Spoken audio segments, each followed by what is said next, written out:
දැන් අර සමහරක් වෙලාවට කියන හොඳම ලොකු කතාවක් තමයි මගේ බුදු පියාණන් වහන්සේ ආදරය කරන්න දැනගත්තේ නැහැ කියලා. හැම වෙලේම කියන යසෝදරා දාලා ගිය කතාව එච්චරනේ කියන්නේ. යසෝදරා දාලා ගියා. ඔය කියන බුදුහාමුදුරුවෝ යසෝදරා දාලා ගියා. ඔච්චරමයි දන්නේ. දෙයිහාමුදුරුවෝ නම් අතීත බෝසත් කතාවලට යන්න ඕනේ.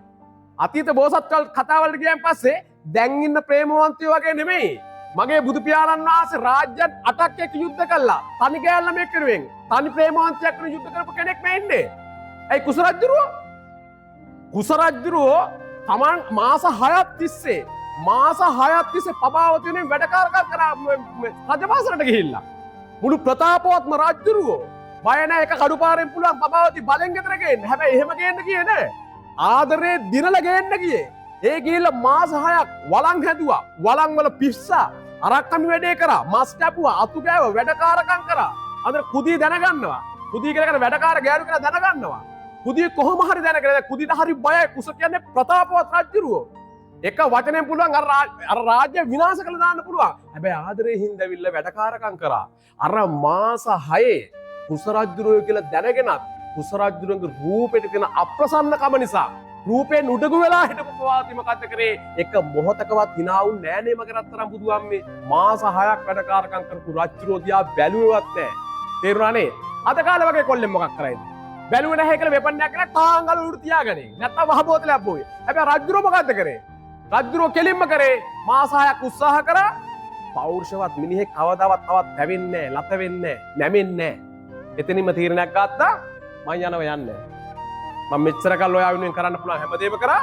මම නැවතෙන්නේ නැහැ. කුස රජුරුවෝ කෙලින්ම එතනින් යන්න ගියා. යන්න ගියපු ගමන් කුදී හැබැයි බය වුණා. කුදී දවසක් ඒ කියන්නේ කුස රජුරු ඉන්න තැනම කුදී ඒ කියන්නේ බොරුවට දැන් පබාවතිගේ උකුණ බලනවලු. පබාවති කුමාරිකාව උකුණ නෑ හත් ළමයි යසෝදරා ඉන්නේ.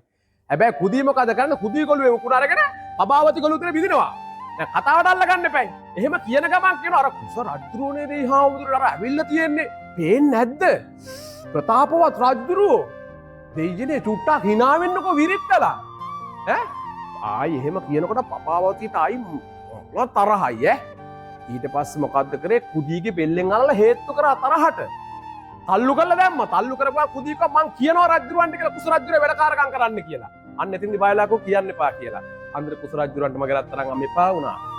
මාස 6ක් වහල්කම් කරා. මම මෙච්චරයි තැවෙන්නේ. මොකටද මම මෙහෙම තැවෙන්නේ? ගෑණියෙක් කෙනෙක් මොකටද මම මෙච්චර දෙයක් කරන්න කියලා අන්න තමන් ගැන මාර ආත්ම අභිමානයක් ආවා. අතෑලා දාලා ගියා යන්න. අන්තර මොක වුණේ? සක්‍රදේවෙන්ගේ පඩිපුල්ලාසනේ උණු වෙනවා. දැන් සක්‍රදේවෙන් ඉන්න බෑ. මොකද මේ පෙරුම් පුරන බෝධිසත්වයෝ වීර්ය පාරමිතා පුරන්නේ. කුස ජාතක තුල වීර්ය පාරමිතා පිරුවේ. හරිද? සත්‍යාදරයක් නේ. බොරු ආදරයක් නෙමෙයි. අන්තිමට මොකද්ද කරන්නේ? සක්‍රදේවෙන්න තමයි අනුගාමිකව 7 දෙනෙක් එවලා රාජ්‍යයන් 7ට එකම වෙලාවේ පණිවිඩය යවන්නේ. කුස රජුරෝ මේ තරගෙන් අයින් වෙනවා. ඒක කුස රජුරෝ තව පබාවතිය ගැන හිතන්නේ නැහැ. අර දැන් ඇවිල්ලා පබාවතිය ගෙනියන කියලා රාජ්‍යයන් 7ටම එකවර ලියුම් 7ක් ගියා. අන රාජ්‍යවරු කුමාරවරු මොකක්ද හිතේ? දැන් Tamanta කියලා හිතාගෙන 7ම ආවා. 7ම ආපු ගමන් මහා යුද්ධයක් කරන්න හැදුවා. පබාවතිගේ දාත තීරණය කරේ මොකද්ද? කෑලි 7කට කපලා මන් දෙනවා. දැන් වෙන කරන්න දෙයක් නැහැ. කෑලි 7කට කපලා දෙන්න හදනකොට තමයි මගේ රත්තරන් අම්මේ ඔය කොල්ලෝ කියනෝනේ අපේ බුදුහාමුදුරු ආදරය කරන්න දැනගත්තේ නැහැ කියලා. හරි මුළු රාජ්‍යයන් 7ටම ඇවිල්ලා කෑ ගහලකෝ මුළු ජම්බුද්දීපෙටම ඇහෙන්න කිව්ව එකම හඬවල් 4ක් තිබුණා. තව එක හඬක් තමයි අපේ කුස රජුරුගේ හඬ.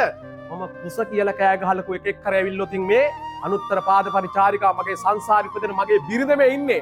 එක කර ඇවිල්ලා අතත් තුවොත් මරලා දානවා කියලා කෑ ගහ කුස රජුරු රාජ්‍යයන් 8කට තනියම ගෙමිල්ලු රාජ්‍යයන් 8කට තනියම ගිහිල්ලා යුද්ධ ඉල්ලුවා.